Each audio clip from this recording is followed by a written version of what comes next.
Do'stlar, xush xabar bor. Bilasizlar, kitob tarjimasi sohasida ishlayman. Kitoblarni tarjima qilaman. Shuning uchun ham ko'pchilik do'stlarimiz mendan kitob tavsiya qilishimni, kitoblarni obzor qilib berishimni so'rashadi.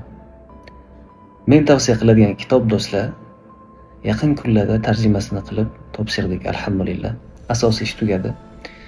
Endi kitob bir qancha tayyorlov bosqichlaridan o'tish kerak. Shu bosqichlardan o'tgandan keyin bu kitob sizlarning qo'lingizga ham yetib boradi inshaalloh. Duoda bo'lasizlar azizlar. Kitob haqida ko'p gapirmoqchi emasman. Sirligicha qolgani yaxshi albatta. Lekin hozir aytishim mumkin bo'lgan yagona narsa shuki, men yaqin bir necha yil ichida o'zbek tilida bunaqa kitob ko'rganim yo'q. Shuni o'zini bilishinglar kifoya. Duoda bo'lasizlar azizlar. Va Falaq nashrni diqqat bilan kuzatib turasizlar. Kitobni taqdimotida ko'rishguncha.